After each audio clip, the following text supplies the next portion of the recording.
Hola amigos, ¿cómo están? Nuevamente en su programa Derechos Fundamentales, acá en el canal 56. Es un programa auspiciado por la Asociación ProDePaz. En la conducción, Milagros Bellido y Miguel Ángel Soria. Y el doctor Miguel Ángel Soria.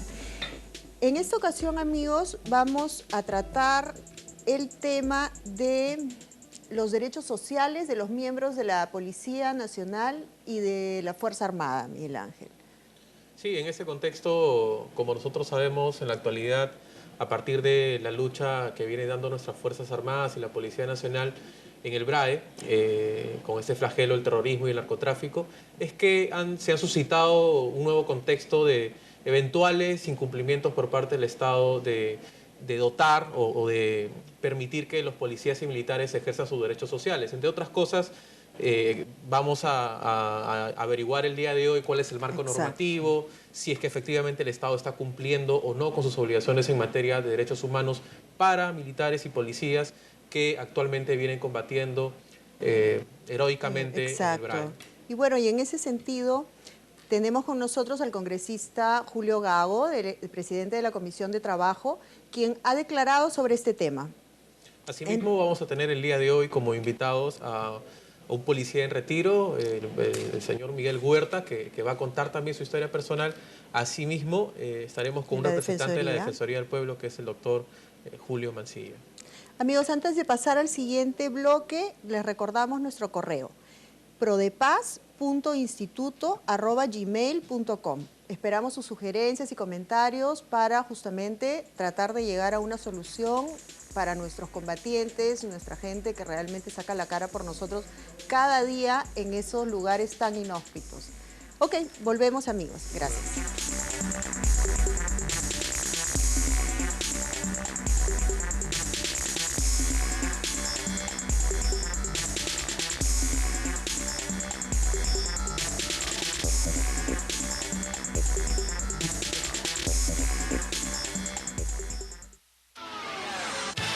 Estamos viendo Congreso de la República Televisión, con la señal y programación más variada desde el Palacio Legislativo, en vivo, en directo y en exclusiva, transmitiendo los acontecimientos más importantes para todo el Perú y el mundo vía la Internet. Somos Congreso de la República Televisión, un canal para todos. Únete a la gran señal del Congreso de la República Televisión. Mantente informado a través de nuestras transmisiones en vivo y variada programación por el canal 56 de Movistar TV, Claro TV y Vest Cable. Con una señal a nivel nacional e internacional vía Internet a través de nuestro canal web y radio web y desde tu celular vía Internet móvil. Con presencia en las redes sociales, interactuando con peruanos de todo el planeta mediante nuestro Facebook, Twitter y YouTube. Porque hoy transmitimos la voz de todos los peruanos. Congreso de la República Televisión, un canal para todos. El Congreso abre sus puertas al Perú.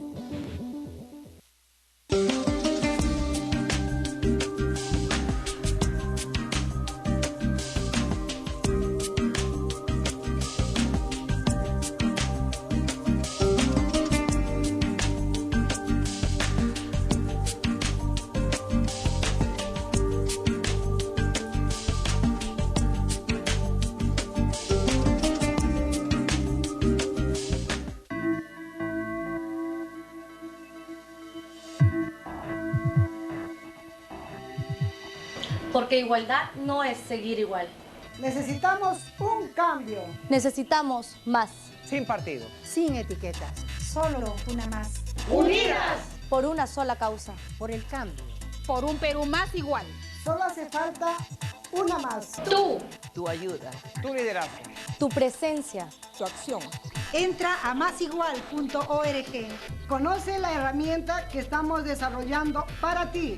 Infórmate. Úsala. Empodérate. Estos son los procedimientos para presentar una queja ante la Oficina de Control de la Magistratura. Tienes que adjuntar tu DNI, datos de la persona quejada.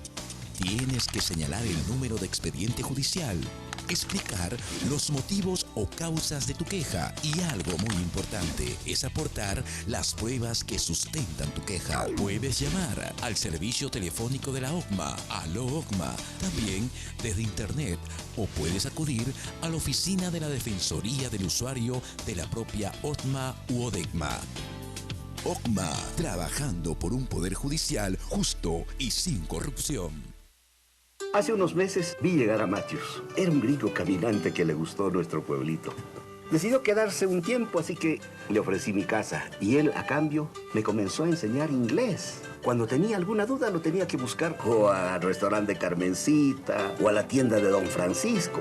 O lo veía paseando por el pueblo en el mototaxi de Carlitos. Luego de unas semanas, decidió regresar a su país. Y fue ahí donde se me ocurrió una idea. Si todos poníamos nuestro granito de arena, convertiríamos nuestro pueblo en una experiencia turística inolvidable. Dice Matthews que nos está enviando varios amigos. Finalmente, los turistas fueron llegando y nuestra comunidad y nuestros negocios comenzaron a crecer. Muchos peruanos nos esforzamos por darle lo mejor al turista, porque sabemos que cada turista que se va contento trae a 10 más. ¿Tú qué estás haciendo? Mincetur. Crece el turismo, crece el Perú. Usted está viendo Congreso de la República Televisión, un canal para todos.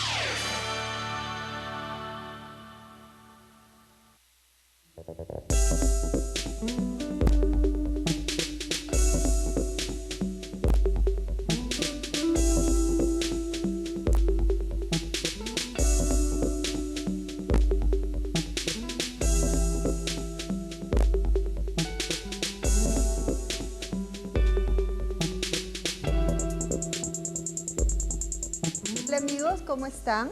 De vuelta en su programa Derechos Fundamentales. Como les comenté, estamos en esta oportunidad tratando el tema de los derechos sociales de nuestros miembros de la Fuerza Armada y de la Policía Nacional del Perú. En esta oportunidad tenemos al congresista Julio Gabo, que es el presidente de la Comisión de Trabajo, quien se ha pronunciado en estos días con relación a los beneficios que no se les está cumpliendo a nuestros miembros de la Fuerza Armada y de la Policía Nacional. ¿Cómo está, congresista Gabo? Muchísimas gracias por estar en nuestro programa. Usted ha dicho que existe una guerra administrativa contra los familiares de la Fuerza Armada y de la Policía Nacional. Es cierto, hemos visto que durante los últimos años hay una guerra que se ha desatado contra ellos, administrativa, por cierto, para no pagarles los beneficios que les corresponde según ley. Hay que aclarar esto. Estos beneficios han sido otorgados mediante ley. O sea, si hay ley, quiere decir que ya lo vio el Poder Ejecutivo, pasó por el Poder Legislativo, debería estar el dinero, el presupuestado cada año. Y vemos la situación un poco difícil, la que están viviendo hoy día, los que están discapacitados en forma permanente y las viudas que quedaron o los familiares que quedaron cuando falleció el que fue a combatir. Congresista, ¿de cuándo son estas leyes? ¿De cuándo datan? Bueno, tenemos leyes desde el año 1983, que es el beneficio, por ejemplo, de vivienda. Tenemos leyes también del año 2000, del 2009, diferentes años que se le han ido otorgando beneficios. Okay. Generalmente estos beneficios, hoy día podemos hablar con esta amplitud a raíz de lo que ha pasado, ¿no? A raíz de lo que está pasando en nuestro país, que hoy día vemos que hay que tener una lucha frontal contra el terrorismo, hoy día que llamamos narcoterrorismo. Hemos visto lo que pasó hace poco, 8 han muerto, otra persona murió más, en total tomaron 10 personas y ahí salen nuevamente los deudos a hablar y los discapacitados. A mí no me están pagando los beneficios. Exacto. Congresista Gago, y digamos, ¿cuáles son los beneficios a que tienen derecho personal policial y militar en el ejercicio de sus funciones? Hay casos en donde caen en armas, o digamos, fallecen en armas, o como consecuencia del servicio. ¿Solamente los beneficios son para aquellos militares o policías o también eso se extiende para sus familiares? En conjunto, ¿cuáles son los beneficios y para quiénes son los beneficios? Ok, yo voy a hablar de los beneficios principales, lo que más me ha tocado conversar con los familiares de la Policía Nacional y las Fuerzas Armadas. En primer lugar, tenemos el beneficio del seguro de vida. El seguro de vida hoy día es 15.49 UIT, lo que equivale a 55.000 soles, que debería pagar si yo estoy combatiendo, ya sea en el Bravo o en la zona de convención, frente a los terroristas, y fallece el familiar, sus deudos, ya sea su vida o sus familiares, deberían recibir en forma inmediata 55.000 soles. En forma inmediata y oportuna. Sabemos que eso no vale una vida, pero eso es lo que está, como se llama, por ley. ¿Qué sucede? Muchos manifiestan, por lo que la documentación que estoy recibiendo, que han percibido, algunos de ellos, después de un tiempo, 22.000 soles o 20.000 soles. Y luego le dicen que por la diferencia, hazle juicio al Estado porque no le pagan. Entonces, y efectivamente, muchos han hecho juicio al Estado y tienen sentencias judiciales, inclusive ya ganadas. Pero lamentablemente no se le puede cobrar al Estado por el jus imperio que tiene, tú no le puedes ni embargar. Entonces simplemente queda en letra muerta. Igual manera, tenemos la compensación extraordinaria por única vez. ¿Qué quiere decir esto? Tú combates y caes, te balean y quedas discapacitado en forma permanente. Cuando quedas discapacitado en forma permanente, también tienes derecho por única sola vez a 55.000 soles, 15.49 UIT. Igual manera. Después, si tú llegas a fallecer en un evento de estos, los que fallecen tienen derecho a una vivienda. Y este derecho es del año 1983, este beneficio. Es un beneficio que fue creado durante el presidente Fernando Belaúnde Terry, que unos que otros gobiernos cumplieron de una u otra manera y otros ya prácticamente casi nada.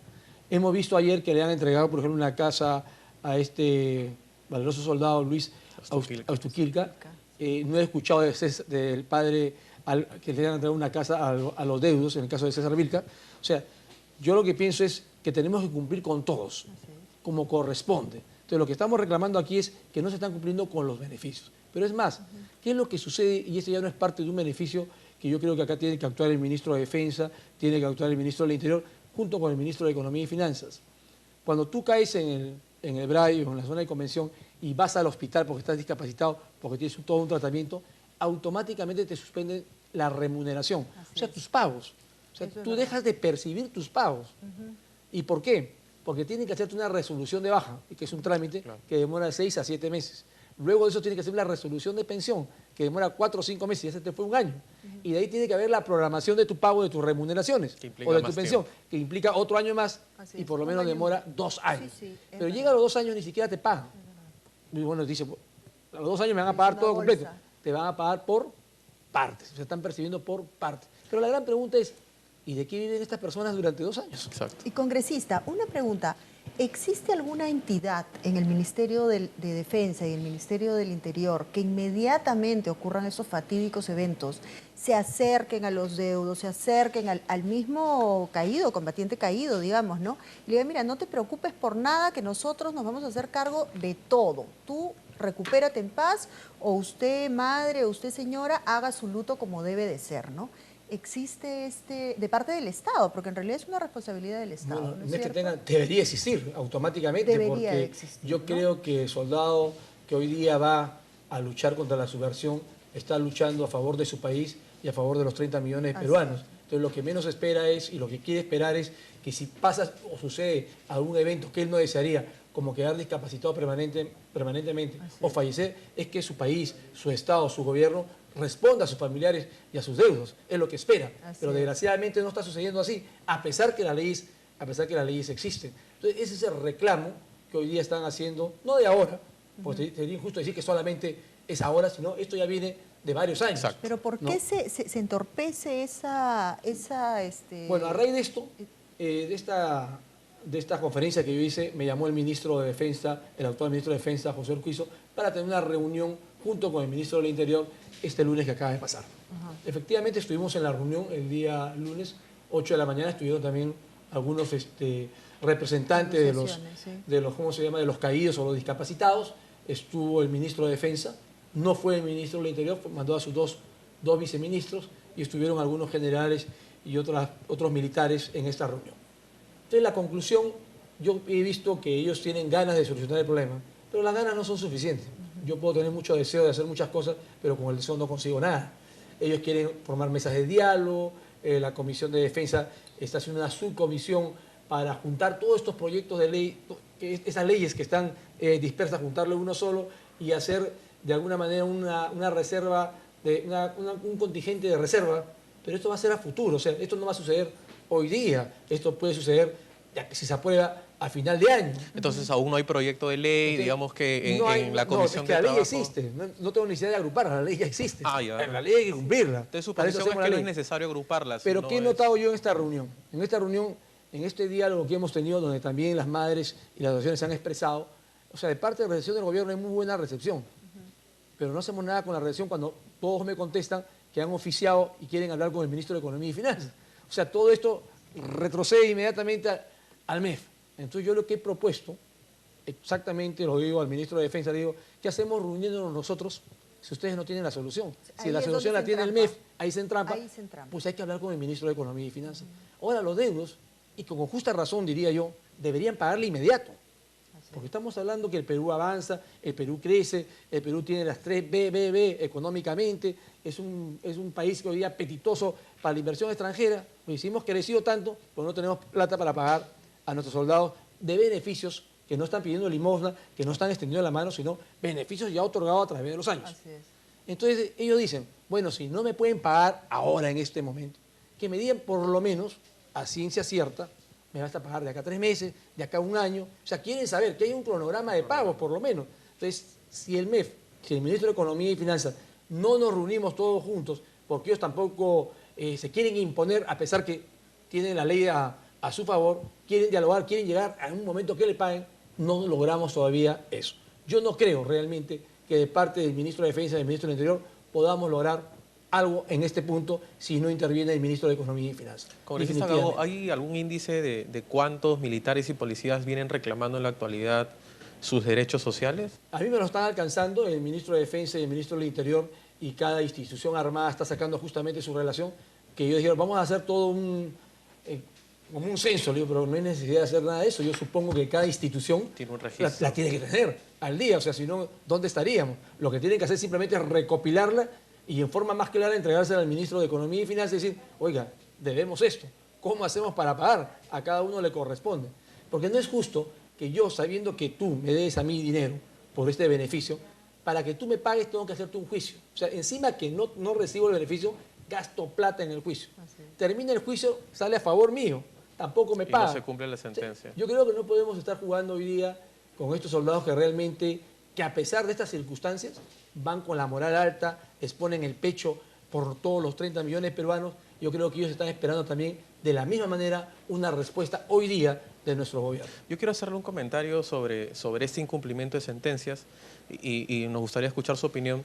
Usted sabe que nosotros como Estado peruano somos parte de la Convención Americana y precisamente el artículo 25.2, inciso C de esa convención, establece como una forma de violación de derechos humanos el incumplimiento de sentencias, digamos, exigible a quien sea, incluso al Estado. Entonces, esto eventualmente, esa situación en donde hay policías y militares que tienen una resolución firme, favorable contra el Estado, que no se ejecuta en la práctica, finalmente podría devenir en una exigencia colectiva en contra del Estado peruano por violaciones de derechos humanos y específicamente por ese derecho del incumplimiento de sentencias. Así es, muchos de ellos lo han manifestado, inclusive en la misma conferencia que dimos, creo que la señora Sandra García lo dijo, que todavía no han ido, porque creo que ellos también están esperando que efectivamente su país, su gobierno cumpla.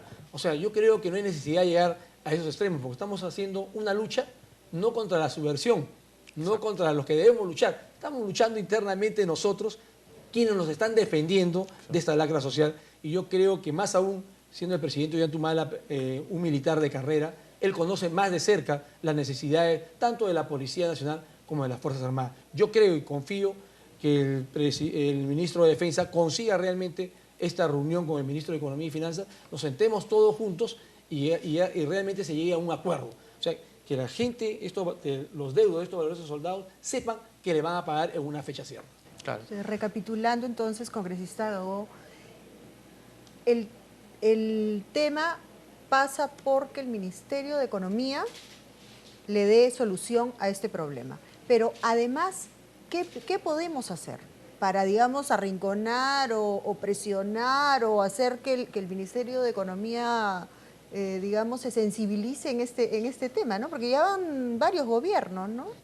Bueno, yo creo que sensibilizar más a este gobierno de lo que estamos viendo últimamente, creo que todo el mundo está sensibilizado. Creo que estamos viendo la situación que están pasando estos valerosos soldados, que son gente de pocos, inclusive de pocos recursos, que van y exponen sus vidas por nosotros. O sea, ¿qué más le podemos pedir? Yo creo que el Estado requiere una respuesta inmediata a estos hechos. No solamente, y me van a disculpar ustedes, que salga este muchacho Luis Austiquirca el día de ayer en la televisión, que le entregan su beneficio de su casa y que todavía le dice te voy a dar un trabajo en el extranjero como a que trabaje en la agricultura. Me parece muy bien. Oiga, pero el ejemplo no es uno. Hay que empezar por todos los que están en la misma situación. Claro. O sea, tenemos que empezar. Hay una cadena que han luchado. O sea, no podemos salir para mí en esa forma. También he escuchado hablar de un proyecto de darle 100.000 soles de beneficio a los chavitos de Huántar, que me parece excelente. O sea, todos los beneficios que le podríamos dar hoy día a las Fuerzas Armadas y Policía Nacional, a todos estos, digamos, héroes que de una u otra manera han sabido resguardarnos, está muy bien, pero empecemos primero por pagar lo que debemos. Claro. Yo no sé cómo podemos pretender pagar algo ahora si todavía no podemos pagar lo que estamos debiendo, los beneficios que ya han sido otorgados y que le corresponden a muchos de estos deudos. Claro, o sea, digamos, abultar más el presupuesto de personas que y estoy de acuerdo con eso, pero que se ponga en todo caso, que se comience primero pagando a la gente que se le está debiendo, a los deudos anteriores, por supuesto. ¿No? Entonces, o sea, el tema hay que es hacer simplemente organizarse. Así es. Aparentemente hay presupuesto, hay dinero, pero habría que... Claro, no hay dinero para disponer de inmediatamente, pero sí un cronograma razonable para que estos policías y militares que pelean por la patria puedan recibir esos beneficios. Mira, en el año 2008, o sea, en el gobierno anterior, le han pagado a una señora, y lo enseñé en cámaras, un cheque, tiene los 2 cheques que nunca los cobró, por el seguro de vida de su esposo, de 0.11 céntimos de sol. 0.11 céntimos de sol. El cheque en sí vale más que 0.11 céntimos de sol. O sea, eso para mí es una burla, por ejemplo. Eso no se debía ni siquiera haber entregado. Sí, claro. Perfecto. Congresista. Bueno, congresista. Sí, realmente este tema da para muchísimo más. Lo comprometemos para volver a tenerlo en nuestro programa.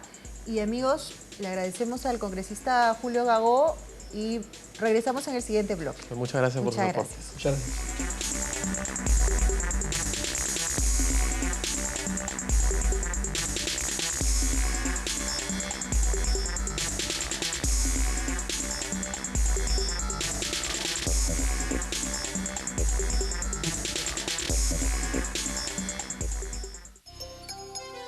Usted está viendo Congreso de la República Televisión, un canal para todos. Recuerda, si eres una persona de escasos recursos, puedes asegurar a toda tu familia en el Seguro Integral de Salud gratuito. Es muy sencillo, acércate al centro de salud más cercano a tu casa con tu DNI e inscríbete. Y recuerda, no hay límite de edad para ingresar al CIS. El Congreso da las leyes, infórmate y exige su cumplimiento. Es tu derecho. El Congreso abre sus puertas al Perú.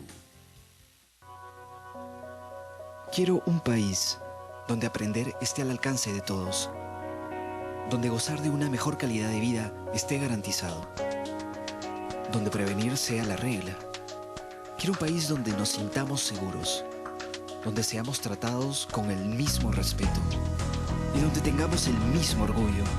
Quiero un país comprometido en brindar las mismas oportunidades para todos. Un país donde todos cumplamos con nuestras obligaciones. Este es el momento de hacerlo realidad. Declara Renta 2011 por un mejor país para todos. SUNAT. En el Perú somos casi 30 millones de habitantes y todos, sin ningún distingo, tenemos derechos y también obligaciones. La OCMA es la Oficina de Control de la Magistratura del Poder Judicial y su función es investigar la inconducta funcional de jueces y auxiliares. La ineficiencia, el soborno, el retardo y maltrato. Son casos que la Oficina de Control de la Magistratura del Poder Judicial OCMA no debe dejar pasar por alto. OCMA, trabajando por un Poder Judicial justo y sin corrupción. Usted está viendo Congreso de la República Televisión, un canal para todos.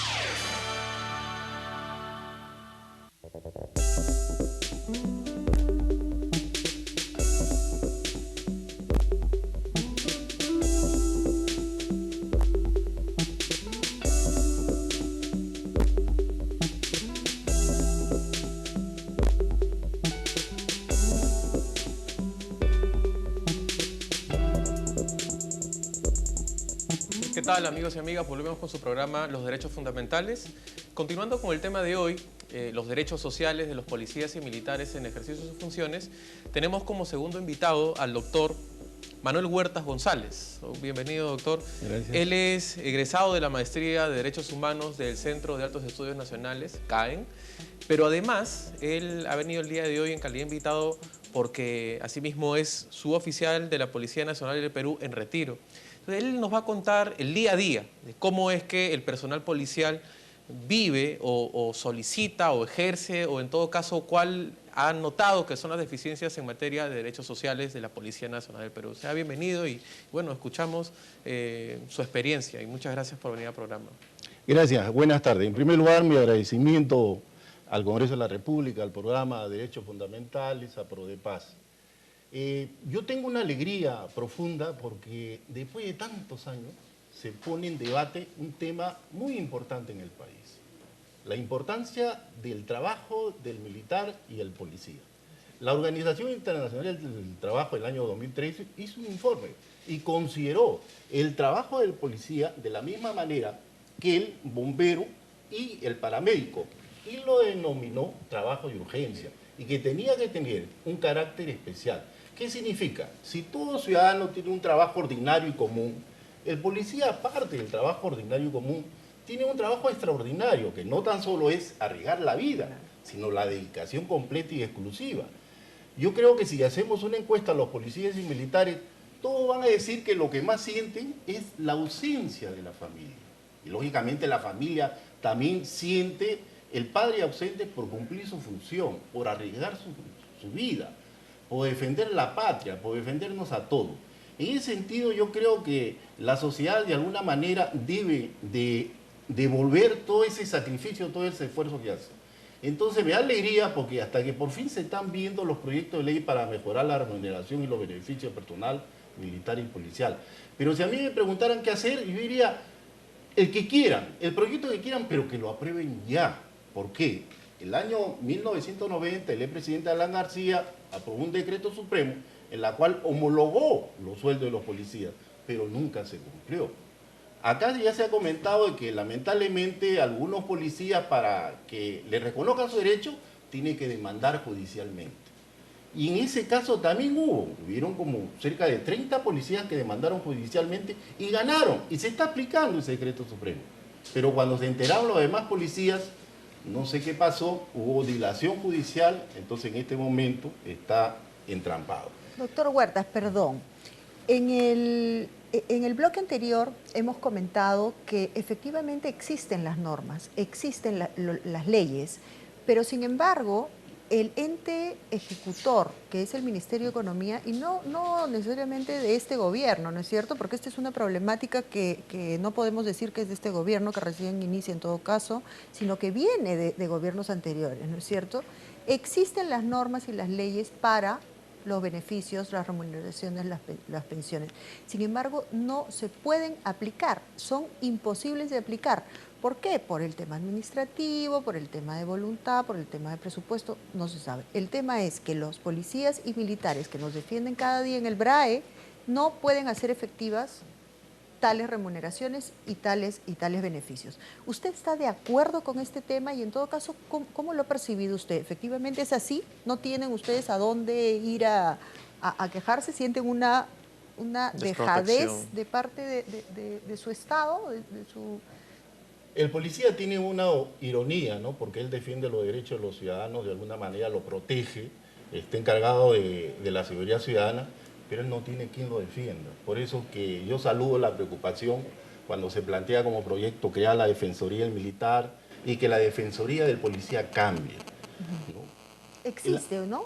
Existe la Defensoría del Policía a temas administrativos internos. Porque en todo caso podría haber los temas administrativos estos de los cuales nos están hablando para agilizar, digamos, toda esta problemática de hacer efectivo, ¿no?, el pago de derechos sociales. Yo coincido plenamente con esa propuesta. Debe haber un cambio ahí en la normatividad para que la Defensoría del Policía tenga una labor ejecutiva de la defensa legal. El policía legalmente está desamparado, no tiene quien lo defienda.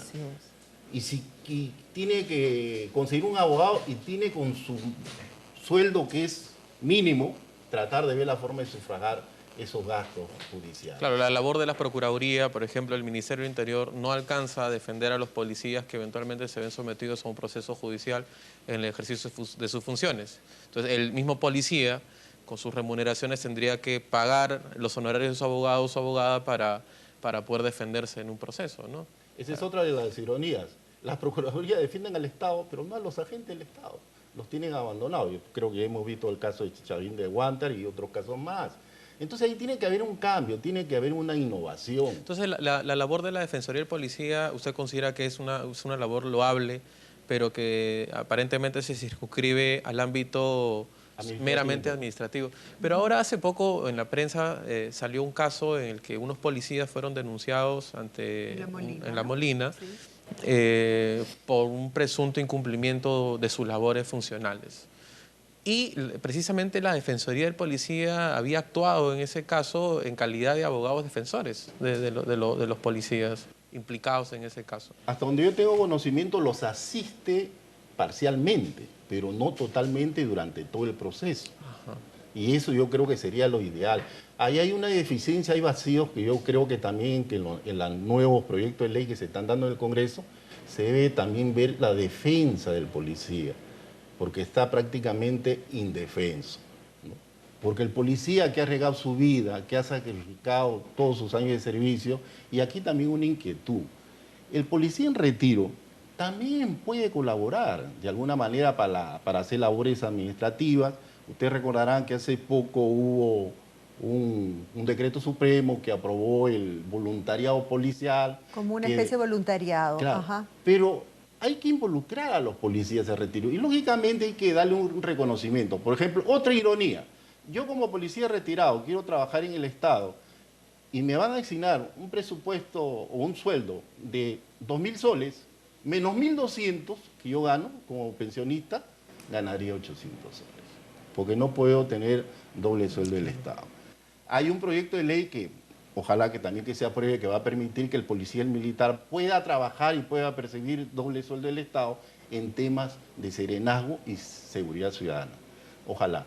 Pero así, por ejemplo, darle al policía en retiro alguna participación en la educación, que ellos se dediquen a charlas, conferencias, ir a los colegios para cambiar un poco la imagen de la policía. Yo sé que el tema de la corrupción es un tema bien álgido, pero hay que afrontarlo, hay que ver la forma de solucionarlo. Pero hay que ver la parte interna, o sea, el policía, cómo está ahorita. ¿Qué falta? Hay que hacer un censo, hay que hacer encuestas internamente. El problema de los policías del caso del BRAE, por ejemplo, que no, lamentablemente no le avisaron oportunamente a su familia, es consecuencia de eso. La información que existe en la Dirección de Recursos Humanos está desactualizada. Por eso que ellos no tenían cómo ubicar a la familia inmediatamente. Con toda la tecnología que tenemos, tiene que también haber cambios, innovación. ¿Cuál es la deficiencia que usted identifica en ese punto? Que cuando un policía va a ser, digamos, se le va a ordenar cumplir una misión en una zona de emergencia como el BRAE, habría que comunicar a sus familiares de que eso va a pasar y habría que comunicárselo, digamos, oportunamente para que tomen conocimiento de que frente a cualquier eventualidad tomen conocimiento de manera lo más inmediato posible para que puedan, digamos, realizar las acciones pertinentes. No me refiero al aspecto funcional, porque el policía destacado en el BRAE tiene una labor reservada, ¿no? Y está cumpliendo unas funciones operativas que muchas de ellas son secretas, sino me refiero a la actualización de la información personal y familiar. ¿Cree que no existe? O sea, ¿hay datos desactualizados, digamos? Están desactualizados. Yo tengo muchísimos ejemplos. ¿Por qué? Porque existe un abandono, tanto a la familia como al policía o militar en retiro. O sea, se tiene la idea y la creencia de que porque pasó el retiro ya no pertenece a la institución. Pero en este caso estaban en actividad y usted dice de que esa descoordinación ha sido justamente por la falta de actualización en los datos. Exactamente, no hay información actualizada, porque en caso contrario lo hubiera habido, se hubieran comunicado inmediatamente para hacerle conocer al menos las circunstancias. No se le va a dar toda la información porque hay manera, hay un tratamiento que ellos tienen que hacer. en cuanto a la información. Pero también están obligados a estar en contacto, ¿no? ¿Se podría mejorar esta información? Yo creo que sí. ¿Y eso ayudaría a qué? O sea, digamos, ¿cuál sería el objetivo de tener esta base actualizada? Yo lo que percibo en estos últimos años, yo estuve 24 años, soy egresado de la Escuela de Detective, yo pertenecía a la Policía de Investigaciones, de que hay una desidia administrativa, lamentablemente, por diversos factores, y uno de ellos es el económico, ¿no? En cuanto a la situación del policía, en cuanto a su situación personal,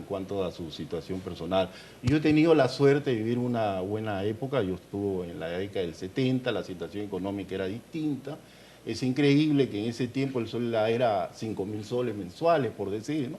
Y ahora representa pues el 40% de lo que era en ese tiempo. Doctor Huertas, de lo que usted sabe, ¿existe algún tratamiento especializado para la gente que combate efectivamente en la zona del BRAE, por ejemplo? O sea, me refiero a que hay un apoyo social destinado a la gente que va al BRAE, hay un apoyo médico destinado a la gente que va al BRAE, hay un soporte psicológico que es tan importante. Yo no sé si eso existirá. En todos los años que usted tiene vinculado a la Policía Nacional, ¿existe todo este seguimiento psicológico? Porque tampoco, perdón y termino con esto, tampoco se trata de que se le haga 4 sesiones o 5 o 3 meses de sesiones, porque es un tema, digamos, que hay que hacerle un seguimiento permanente, ¿no es cierto? ¿Existe eso? ¿Ha existido eso? Sí existe, pero no profesionalmente, porque el tema de la salud mental es un tema bien álgido y bien crítico. O sea que de alguna manera se trata de cumplir, pero no es eso. ¿A qué se refiere con que no es profesionalmente? Yo lo digo porque yo conocí un amigo que estuve en Ayacucho en la época del terrorismo, él sufrió un atentado, los 80. Trabajó conmigo y él mismo me manifestaba que solamente recibió un tratamiento psicológico durante 4 meses, 6 meses, después lo vieron que caminaba bien, se desempeñaba bien, se olvidaron. O sea que el respaldo profesional para mí tiene que ser de alguna manera permanente y sostenido, porque los efectos son permanentes también. Inclusive debería de ampliarse a la familia, ¿no es cierto? Exacto. Porque el hecho, digamos, ya yéndonos a un extremo de que tengamos un discapacitado producto del combate en la zona del BRAE, la familia también tiene que soportar toda una carga psicológica, ¿no es cierto? O sea, acostumbrado a que la persona sea él, por ejemplo, padre de familia, o el jefe, el proveedor. Hemos escuchado en el bloque anterior que pueden dejar de percibir 2 años la remuneración. Entonces es toda una problemática familiar, ¿no es cierto? Sí, yo creo que es urgente el tema de la familia, como usted ha dicho. ¿Cierto? Porque es muy importante. Hay un olvido ahí. O sea, el policía no es tan solo el policía, es él y su familia. Así es, porque siempre repercute en la familia. Yo me acuerdo que en aquellas épocas del 80, por ejemplo, los policías de investigación criminal, ellos trabajaban de madrugada. 3, 4 o 5, o si era posible 15 días continuos, y no iban a su casa. Claro. Doctor, yo entiendo que el tratamiento de derechos sociales o beneficios sociales para policías en calidad de suboficiales y policías en calidad de oficiales son diferenciados, ¿no? Sí. ¿Cuáles son esas diferencias? O sea, digamos, ¿qué beneficio? Un policía cuando está en retiro, en calidad de suboficial, ¿qué beneficios tiene a diferencia de un policía, un oficial de la policía? Ninguno. Más bien ir al retiro significa el recorte de los beneficios. En el hospital, por ejemplo, hay una atención. Yo, por ejemplo, una persona que no voy hace 25 años al hospital. ¿Y hay un tratamiento diferenciado? Sí, lamentablemente. ¿En qué sentido? ¿Cuál es el tratamiento diferenciado? Que existe un tratamiento al oficial, existe otro tratamiento al suboficial, existe otro tratamiento a la familia. Yeah. Entonces es un sistema diferenciado. Que en mi opinión, en lo relacionado a salud, no debe haber esa diferenciación. Pero digamos, concretamente, ¿en qué consisten esas diferencias? No sé, se me ocurre, al suboficial se le da medicamentos genéricos y al oficial se le da medicamentos de marca, o ¿en qué sentido van las diferencias? No, por lo que hay fosfolis y la medicina es igual para todos, en la atención me refiero. En la atención es la diferencia, ¿no? Porque existe clínica de oficiales, clínica de suboficiales. que si hubiera un presupuesto como había antes, yo me imagino que no habría ningún inconveniente, pero la situación ha cambiado. Porque si a mí me preguntaran qué hacer, yo preferiría el Sistema Nacional de Salud, ¿no? Porque ahorita pues hay en todo Lima, en todo el país, hospitales o clínicas de salud y hay una atención más directa porque somos en total entre policías activos y retirados 120.000. Si multiplicamos por 3... Cuando usted dice clínica de oficiales y clínica de suboficiales, ¿es pagado o es parte de la atención policial? No, es parte de la atención hospitalaria, pero diferenciada. Ya, ya. A eso en la atención, o sea, ¿son diferentes médicos, digamos? También antes había el caso de que los médicos también eran distintos, ¿no? Ya eso era una cuestión interna. ¿Ambos sistemas hospitalarios para suboficiales y oficiales tienen el mismo presupuesto? Sí. ¿Es el mismo presupuesto? Es el mismo presupuesto, pero hay una administración dentro del hospital, ¿no? Que está a cargo de un general, pero hay un descuido, hay un abandono en la atención hospitalaria. Yo creo que si hacen una encuesta, todos los policías se van a quejar del hospital. Entonces, ¿cuál es la invocación? Porque tampoco no se trata de solamente manifestarse. Tiene que haber un cambio ahí. Yo creo que el gobierno ahorita, ya que ha tocado el tema de las remuneraciones y los beneficios, tiene que haber un cambio en el sistema de salud. Claro. Tiene que haber un cambio en el sistema educativo, tiene que haber un cambio en cuanto se relaciona a la familia, ¿no? Y en cuanto al policía también tiene que haber un cambio. O sea, siempre se ha dicho que es policía o militar de vocación, pero esa vocación tiene que manifestarse en su conducta personal. Porque la imagen de la institución es cada uno. Claro. Doctor Huertas, desgraciadamente el tiempo es tirano en televisión. Muchísimas gracias por habernos acompañado en este bloque y bueno, lo tendremos más adelante en cualquier momento. Gracias. Muchas gracias, doctor Muchísimas gracias, amigos. Regresamos en el tercer bloque con el doctor... Un representante de la Defensoría del Pueblo, que es el doctor Julio Mancilla. Con el doctor Julio Mancilla. Regresamos, amigos.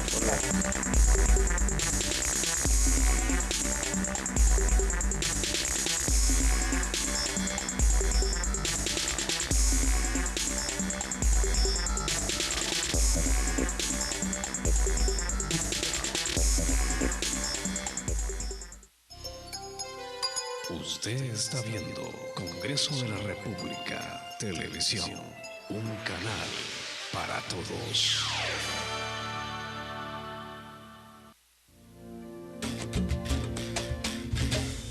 Hoy abrimos nuestra puerta para escuchar tu voz, peruano, para hacer de nuestra patria una gran nación de hermano. Porque el Congreso somos todos, porque queremos inclusión, combatimos la pobreza con firmeza y decisión.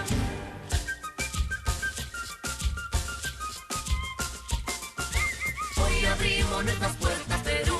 Hoy abrimos nuestras puertas, Perú.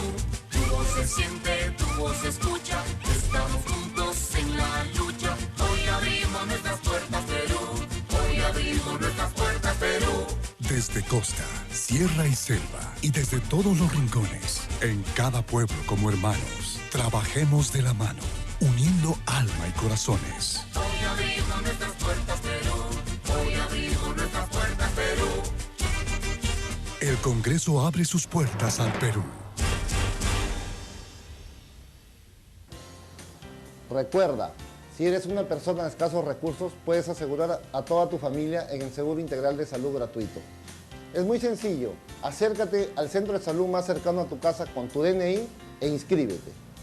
Y recuerda, no hay límite de edad para ingresar al CIS. El Congreso da las leyes, infórmate y exige su cumplimiento. Es tu derecho. El Congreso abre sus puertas al Perú. Usted está viendo Congreso de la República Televisión, un canal para todos.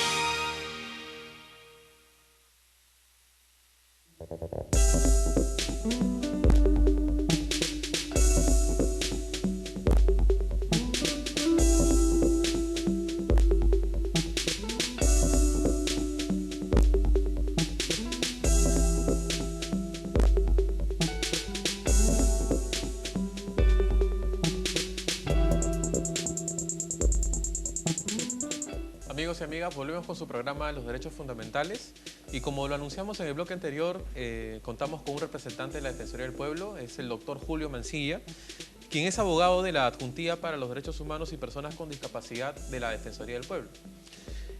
El doctor Julio Mancilla, doctor, bienvenido. Vamos a conversar con él sobre esta sistematización de quejas en donde eventualmente se vulneran derechos sociales de policías y militares en el ejercicio de sus funciones, que es el tema del programa del día de hoy. Entonces, doctor, esa va a ser la temática. Sea bienvenido y gracias por aceptar nuestra invitación. Buenas tardes. Bueno, muchas gracias por la invitación. Mira, como estábamos comentando, la Defensoría del Pueblo recibe continuamente diversos tipos de peticiones, no solo de ciudadanos, de personas civiles, sino también de efectivos militares y policiales. Y a raíz de alguna sistematización realizada por nuestra institución, lo que hemos identificado son algunos problemas que se presentan con los beneficios y derechos del personal militar y policial, que resulta fallecido o con alguna discapacidad o invalidez, producto del cumplimiento de su deber. Entonces, las normas vigentes establecen una serie de derechos para este personal militar y policial. En el caso de que fallezcan, las normas señalan que los deudos, los beneficiarios de esos efectivos militares y policiales tienen derecho a un seguro de vida, tienen derecho a una compensación económica extraordinaria, tienen derecho a la asignación de una vivienda, tienen derecho al otorgamiento de una pensión. Igual, en el caso de que los efectivos militares y policiales tuviesen alguna invalidez producto también del cumplimiento de su deber. El análisis que habíamos realizado, un estudio preliminar que tenemos de las quejas recibidas por la Defensoría del Pueblo, nos permiten identificar algún tipo de problemas. Algunos problemas que tienen que ver con la entrega de estos beneficios. Doctor, antes de comentar esos problemas específicos, usted, ya que han sistematizado esta información, digamos, ¿cuántas quejas ha recibido la Defensoría del Pueblo de personal policial y militar en donde no se garantiza el acceso a derechos sociales? A ver, entre los años 2008 y 2011, la Defensoría del Pueblo ha recibido aproximadamente 240 quejas. 240 quejas del personal militar y policial.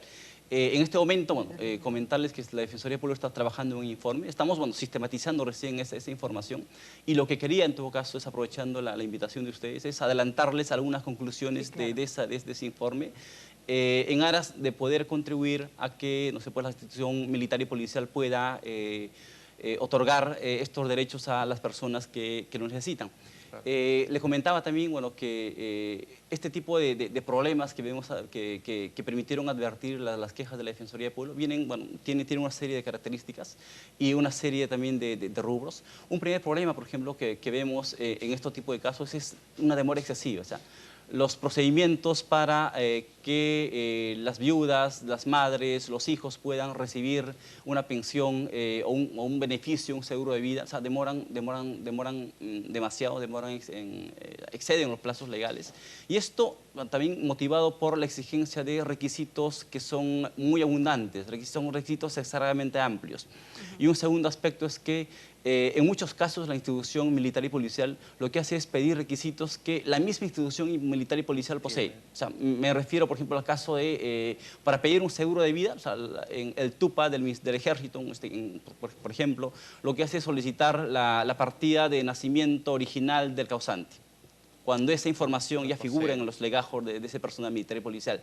Igualmente, lo que se pide que el familiar, que el beneficiario pueda aportar es, por ejemplo, el acta de función o la partida de función o incluso la resolución de baja de este efectivo policial y incluso resolución de baja que se exige que pueda ser certificada. Entonces, esta documentación, en principio ya debería encontrarse en los legajos y lo que la institución o las entidades a cargo de la tramitación de los beneficios deberían coger esa información de los legajos correspondientes y no cargar esa responsabilidad a los familiares, que muchas veces incluso también por la instancia, por la lejanía, tienen que hacer mil malabares para poder conseguir ese tipo de documentación. O sea, no existe una entidad dentro del Ministerio de Defensa, del Ministerio del Interior, que, por ejemplo, agilice lo que decíamos en el bloque anterior, ¿no es cierto? Una entidad que se acerque más bien a los deudos o discapacitados, le diga, usted no se preocupe por nada, nosotros vamos a hacernos cargo a partir de ahora de todo lo que ¿no? Claro, Eso o que sería tenga la competencia específica de realizar estas gestiones, ¿no? Exacto, ¿no? En principio los trámites para pensiones o beneficios, lo que se inician son a pedido de los interesados. Los interesados tienen que acercarse a la institución policial o militar aportando una serie de documentación que están señalados en los tupos, ¿no? en los tupos de las instituciones. Y bueno, una vez aportado y ya satisfechos esos requisitos, es que la institución policial procede a evaluar y bueno, a conceder o a denegar ese tipo de beneficio. Entonces, el primer problema que, como le había mencionado, es el tema de demoras que se presenta. O sea, se exigen demasiados requisitos, la familia tiene que hacer diversas gestiones, incluso viajes para conseguir una partida de nacimiento que pueda presentarse en, fuera de determinados lugares. Claro, pero para entender un poco, por ejemplo, ¿cómo es que el deudo tiene que presentar una solicitud de pensión por muerte si es un hecho que el instituto sabe que está muerto? O sea, ¿eso no debería de hacerse más bien de forma inmediata y ¿no? En realidad, lo deseable, bueno, podría ser que ocurrido un hecho de fallecimiento, un hecho de invalidez, lo que la institución policial o militar de oficio pudiese iniciar los trámites y de oficio incluso establecer mecanismos de comunicación con los familiares. Porque muchas veces los familiares, por desconocimiento incluso de los trámites, de los requisitos, o sea, dejan esperar mucho tiempo para poder pedir ese derecho o beneficio. O se exponen a la gente esta que los estafa. Exactamente. ¿No? En el caso incluso del... Ya que hay un tiempo, digamos, también el otro problema, según veo, es el desconocimiento de los familiares de acceder a estos beneficios. Digamos, la institución ha planteado un plazo en que esto puede prescribir o después de pasado determinado plazo ya los familiares no pueden exigir este derecho. En principio no, pero lo que se genera, por ejemplo, con el transcurso del tiempo es que va a ser mucho más difícil para la familia recoger la documentación para poder iniciar los trámites. Y además incluso, si la familia, se entera después de mucho tiempo que su familiar tenía derecho, por ejemplo, a una vivienda, lo que va a originar, por ejemplo, es que, incluso por situaciones presupuestarias, coyunturales, esa persona no pueda tener acceso a ese derecho. Tenemos, por ejemplo, el caso de una señora, cuyo familiar murió el 89-90, que, con posterioridad, incluso por un tema de desinformación, empezó con posterioridad los trámites. Pero claro, el inicio de los trámites coincidió con la fecha en la cual se cierra, se liquida ENACE, que era la entidad encargada de construir las viviendas, y esa razón hace que la señora no pueda obtener hasta el día de hoy una vivienda, porque ya se cerró este programa de adjudicación de viviendas. Y de haber sabido, por lo menos, o de haber conocido los trámites, o de haber presentado las solicitudes respectivas, lo que esta señora, por ejemplo, pudo quizás es acceder en su momento a un beneficio que todavía estaba vigente. Entonces, está vigente o experimentado. Es un año, que lo recibimos, no recuerdo exactamente el año, pero es uno de los casos que entre el 2008 y 2011 recibió la Defensoría del Pueblo, ¿no? Entonces, al igual, por ejemplo, que ese tipo de ese primer problema, que es el tema de la demora en general de los trámites, un segundo problema tiene que ver con el cálculo del seguro de vida. Entonces, si un efectivo militar o policial fallece, sus familiares tienen derecho, a partir del año 2009, al pago de 55.000 soles. Perfecto, con los casos de los fallecidos, a partir de ese año no hay problema. Pero, ¿qué pasa si mi familiar falleció antes del 2009? Entonces, lo que establece la legislación es que por los fallecidos antes del 2009, la institución policial o militar debe efectuar el pago del 15 UITs. El problema es que el cálculo de ese seguro de vida se está haciendo con la UIT, no actual, sino la UIT del año 1996. Y que en ese momento era equivalente a 1.350 soles. Claro, entonces no va con la realidad totalmente. Claro, con lo cual lo que hace es que el familiar, la viuda, lo que puede hacer es recibir pensiones irrisorias. Y si quiere el tema de reclamar el pago de reintegro, lo que tiene que hacer es reclamar nuevamente a la institución policial con los gastos y tiempo que demanda. O en todo caso, acudir al Poder Judicial para que sea el Poder Judicial la que pueda ordenar el pago de este reintegro. Incluso viéndose muchas veces, teniendo que esperar incluso muchas veces o recibiendo negativas por parte del Ministerio de Interior o del Ministerio de Defensa de que no tenemos presupuesto y presentando casos incluso de incumplimiento de sentencias en esa materia. Doctor, en toda esta problemática que usted nos presenta, ¿qué porcentaje es el que ocupa el tema de problemas administrativos? Porque en el bloque anterior escuchábamos a un representante de la Policía Nacional que dice que también el Ministerio de Economía, digamos que la parte de Economía es la que finalmente pueden ellos hacer un trámite que puede demorar, pero que finalmente el gran tapón está en economía. ¿Ustedes están también abarcando esa problemática o simplemente la de los institutos y ministerios que Lo que estamos haciendo nosotros es sistematizando la información. Estamos recopilando la información de las quejas que la Defensoría Pública ha recibido hasta el año 2012, hasta marzo de 2012. Y adicionalmente lo que hemos hecho es pedir información a Defensa e Interior para que nos puedan indicar cuáles son esos problemas, cuáles son las cifras, cuáles son los montos impagos, para en todo caso la documentación, el informe que pueda hacer la Defensoría Pública puede hacer puntuales recomendaciones a Interior, a Defensa y al Ministerio de Economía y Finanzas. Pero en todo caso, quizás una actuación que el Ministerio de Interior o de Defensa podrían hacer desde ya es, bueno, si tienen información sobre tanta cantidad de sentencias, bueno, si bien es cierto el tema de presupuesto es una limitación, pero lo que podrían hacer es proyectando y solicitando información de Economía y Finanzas para colocar en los años siguientes una reserva presupuestaria que permita atender ese tipo de sentencias. Porque lo que no puede hacer el Ministerio de Defensa o Interior es decir que no pago porque no tengo los recursos presupuestales. Se tienen que hacer esfuerzos para poder cumplir ese tipo de mandatos judiciales.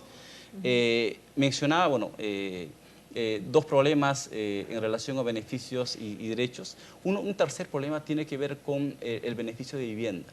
O sea, el personal policial y militar que fallece o quede inválido en acción de armas o como consecuencia del servicio tiene derecho a la asignación de una vivienda. Pero ¿qué pasa? En el año 97 se liquida ENACE, que es la entidad que estaba a cargo de la edificación de las viviendas. Y ese año se suspende la entrega de viviendas. Entonces, hasta el año 97 se vino entre el año entregando. 93 y 97, bueno, se entregaron un número de viviendas que son aproximadamente 400 y tantas viviendas, 410, 420 viviendas.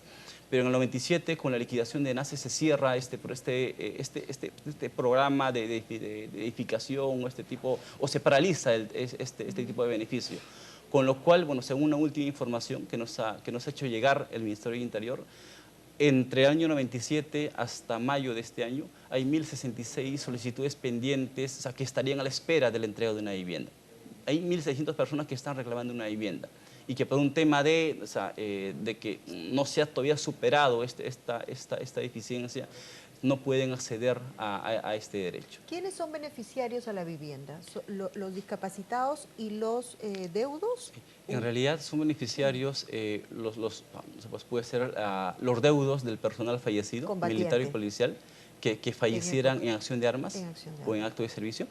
Y asimismo, sí, también, o en acto de servicio. Y el personal que resulte inválido también en las mismas circunstancias. En ambos casos, sea que el personal militar o policial fallezca o quede inválido, sus deudos o el mismo efectivo militar o policial tiene derecho a una vivienda. Un beneficio que no se está cumpliendo. ¿Cómo se exige ese derecho? O sea, ¿cómo es que un familiar... Porque el problema es que probablemente el oficial de la policía o de las Fuerzas Armadas conoce cómo acceder a estos beneficios, pero el tema es cómo es que los familiares pueden acceder a ellos.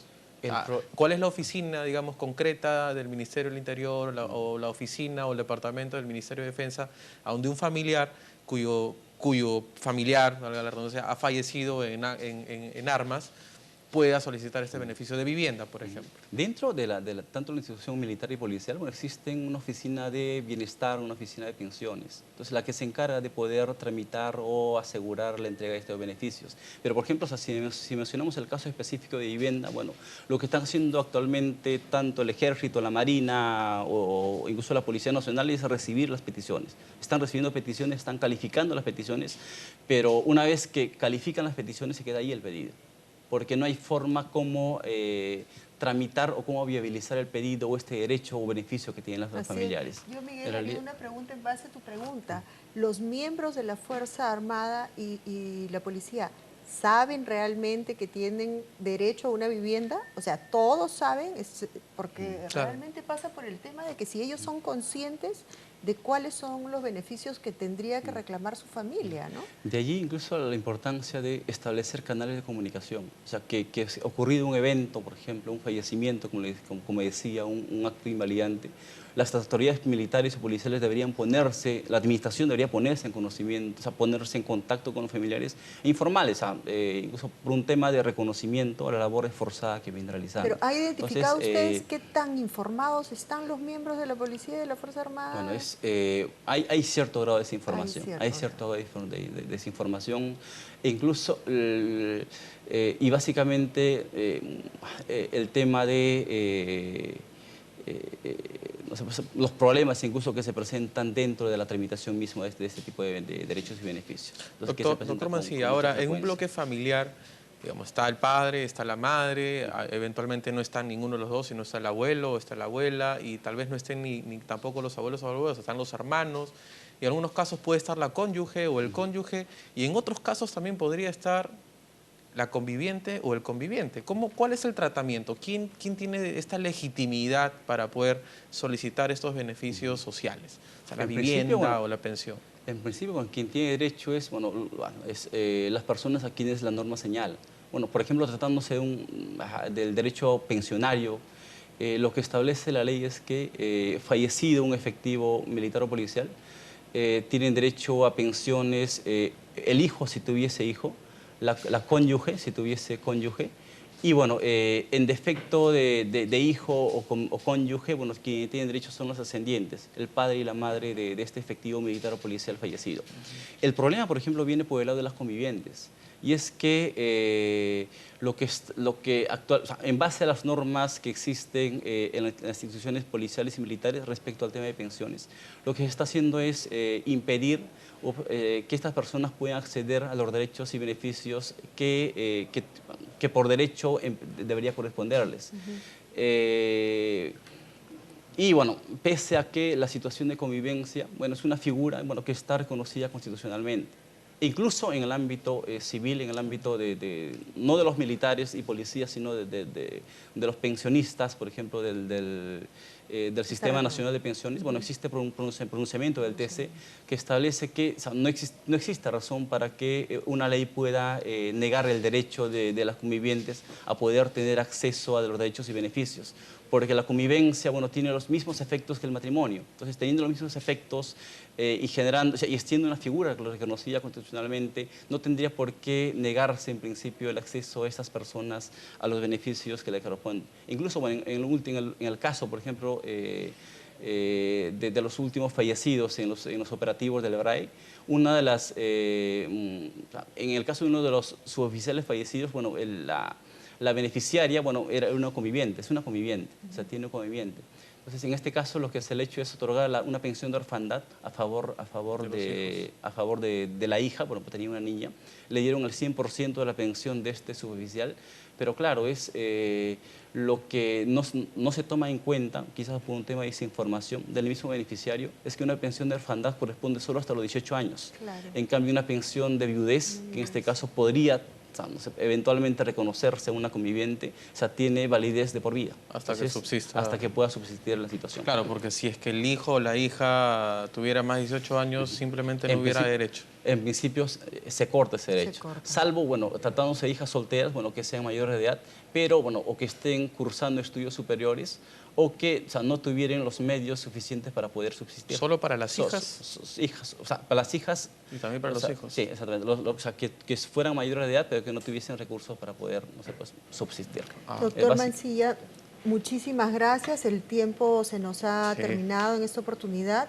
Es muy importante difundir que la Defensoría del Pueblo, amigos, también se preocupa de los derechos de los militares y de los policías. Se está haciendo este trabajo ahora que realmente es importante y bueno, agradecerle su participación. Unas últimas palabras que usted quiera. Sí, quizás podría en muy breve tiempo decir cuáles son las propuestas de la Defensoría del Pueblo sobre estos temas, ¿no? Muy puntualmente. Básicamente, bueno, la Defensoría del Pueblo ya, de hecho, está trabajando desde hace mucho tiempo este tema de los beneficios y derechos a favor de personal militar y policial, y atendiendo esta problemática, lo que por lo menos la Defensoría del Pueblo va a proponer, en todo caso, tiene que ver con el tema de la simplificación administrativa. O sea, no tendría por qué exigírseles a los beneficiarios de una pensión o un seguro de vida aportar tanta documentación, o documentación que incluso se encuentre en poder de las instituciones. E incluso lo que desde la mirada de la Defensoría del Pueblo, mucha de la documentación, o sea, que se solicita podría ser obtenida por la misma administración, porque para un seguro de vida, para una pensión de ascendientes, o sea, para una pensión de sobrevivientes, etc., se pide documentación y certificaciones que por un tema de colaboración o por un tema de convenios del Ministerio de Defensa, Ministerio de Interior con las entidades tipo salud, ONP, SUNAT, es posible conseguir. Y en todo caso, bueno, invocar también a los efectivos militares policiales, bueno, que si tuviesen algún tipo de caso en el cual bueno, se presenta algún tipo de demora en la tramitación de sus beneficios o no reconocimiento, bueno, pueden acudir a la Defensoría del Pueblo para poder atenderlos y apoyarlos. Ok, doctor. Entonces, Miguel Ángel, nos despedimos. Ha sido realmente un programa muy interesante, amigos. Les repito el correo en el cual nos pueden comentar y mandar sus sugerencias. prodepaz.instituto@gmail.com. Así que, amigos y amigas, no olviden que, de acuerdo al tema que hemos visto el día de hoy, hay una organización del Estado peruano que es la Defensoría del Pueblo, que también, además de proteger los derechos de personas civiles, protegen los derechos de policías y militares. Así que, frente a cualquier denuncia o queja, pueden concurrir efectivamente a esta institución del Estado peruano. Muchas gracias, hasta la próxima. Muchas gracias, doctor.